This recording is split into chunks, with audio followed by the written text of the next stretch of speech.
Jazzcast Pros. Have you thought about sharing resources with your community and you don't know quite how to do it? Well, I'm here to admonish you to start small. Anything that you can do to create a sustainable and sharing environment doesn't have to be big. It doesn't have to be hard.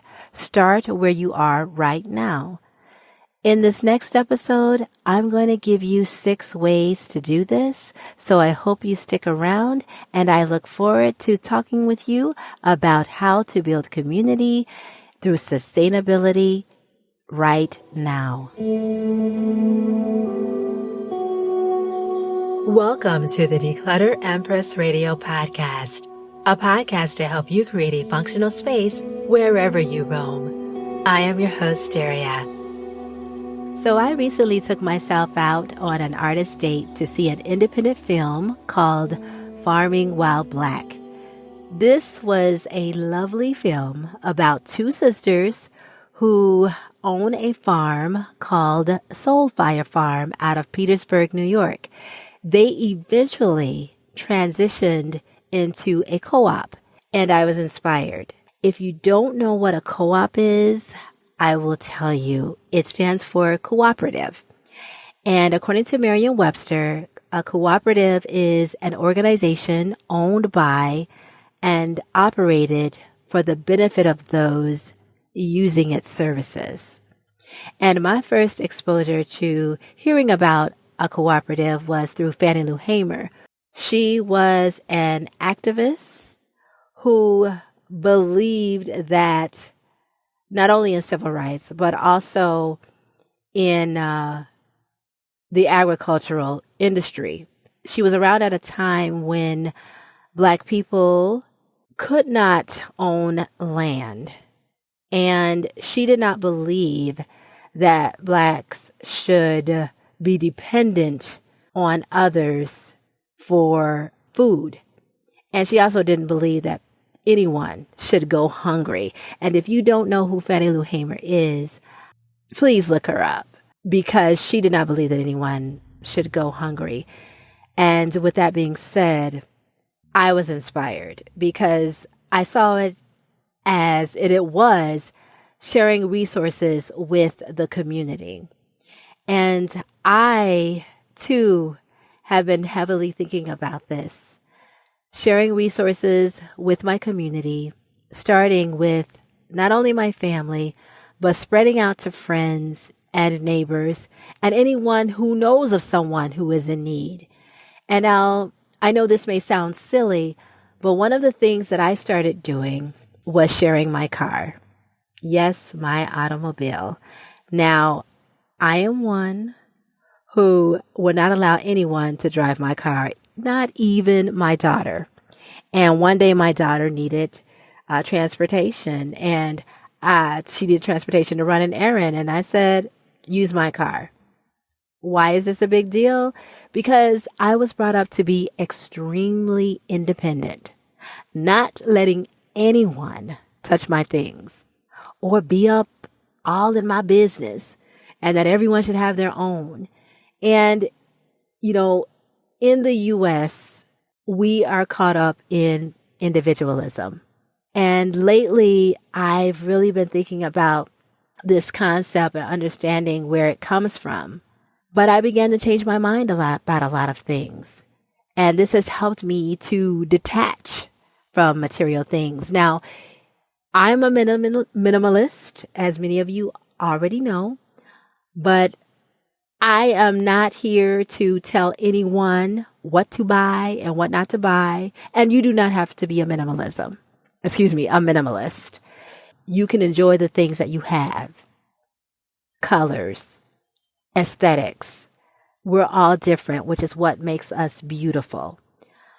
But I want to stress, why this type of sharing is important. And it does have to do with decluttering, because decluttering is an action word, and it means to remove items from a room or an area. And what I will say is remove items from places that you have no further use of and that are in good condition to allow someone else to use, and give it to where it brings someone else joy. And as Marie Kondo emphasizes also, the joy multiplies. It multiplies when you share it with others. And this is how I treat my things. I lately have been giving away items or selling items in spaces online and also in my group text messages. For example, I am a granny nanny now. I am a grandma, and I enjoy giving away items that my grandson has grown out of.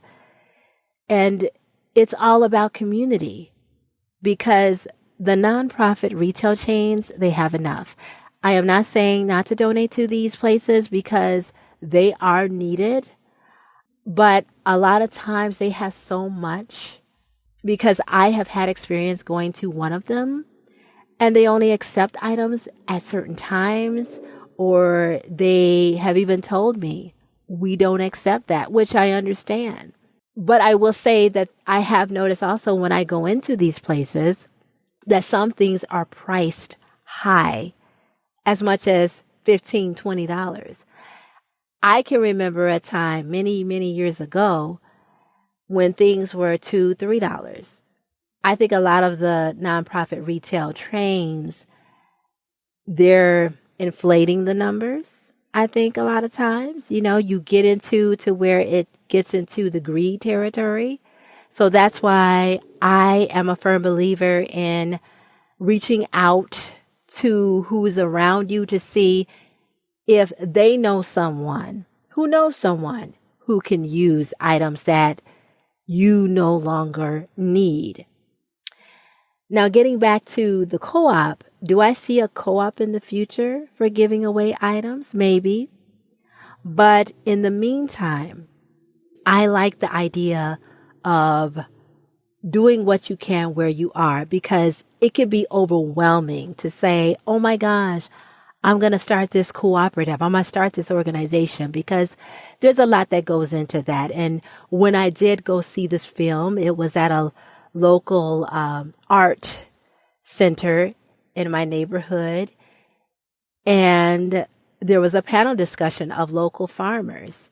And it is not always easy to start these things. But I think if you have like-minded individuals, you can begin to start a cooperative in the community.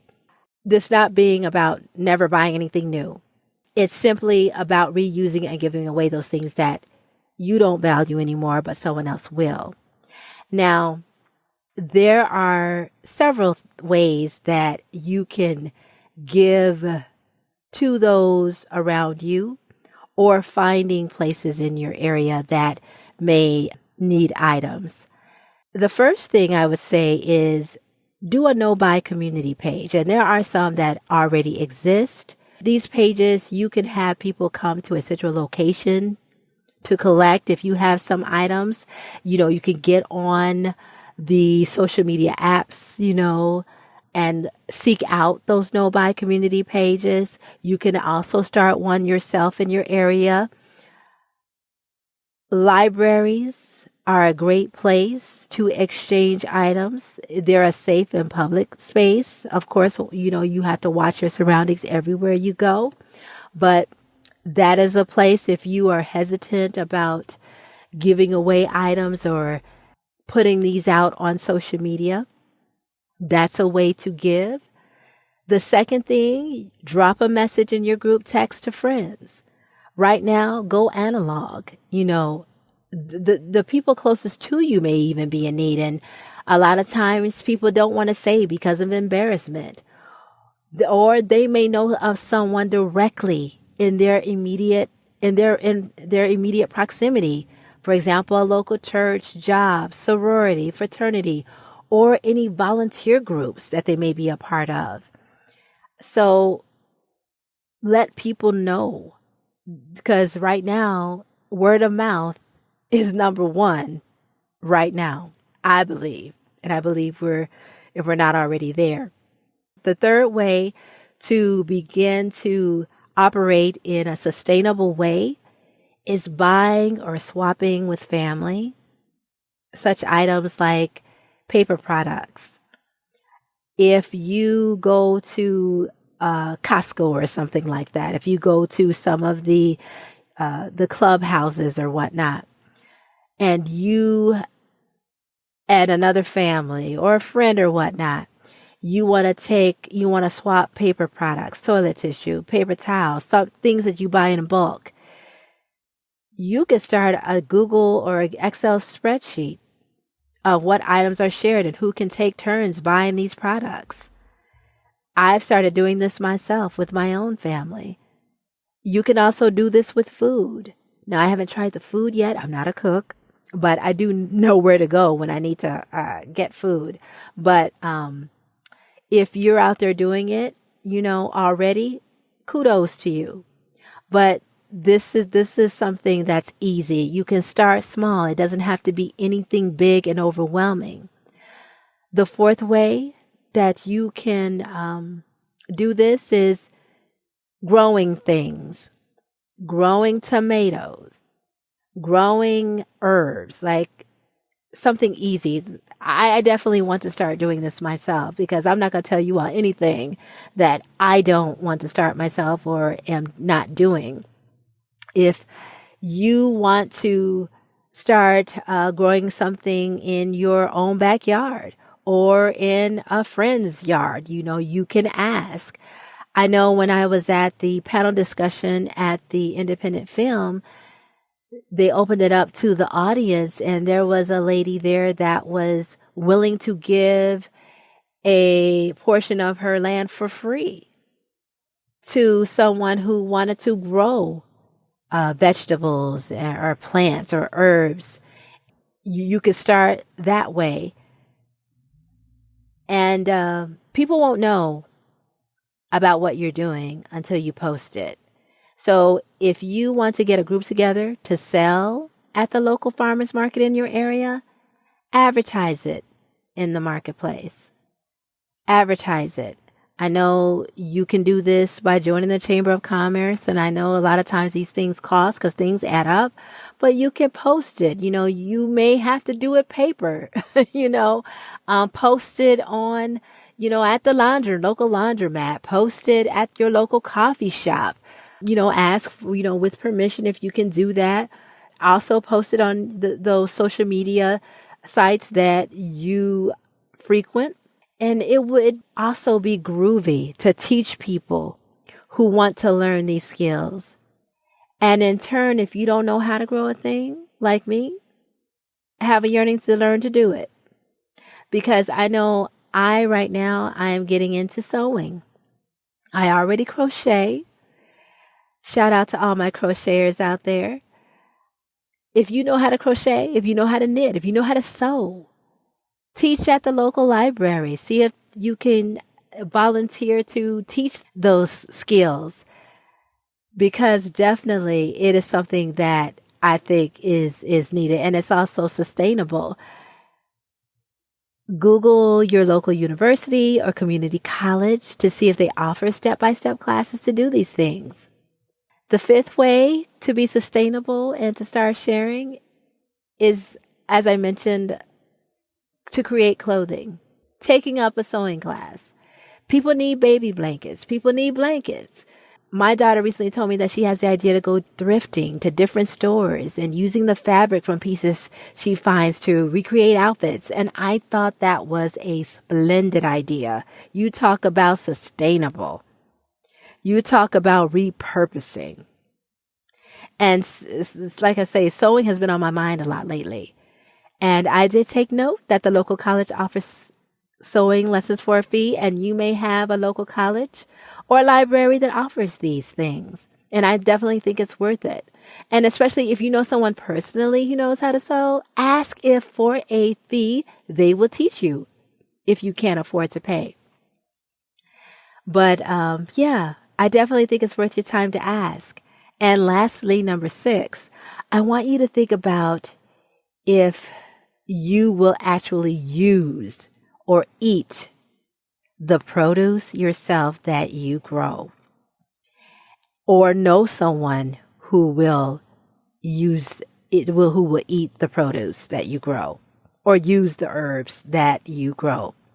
Remember, you're doing this to practice kindness, practicality, and sustainability. Practicality. Is practicality a word? I think so.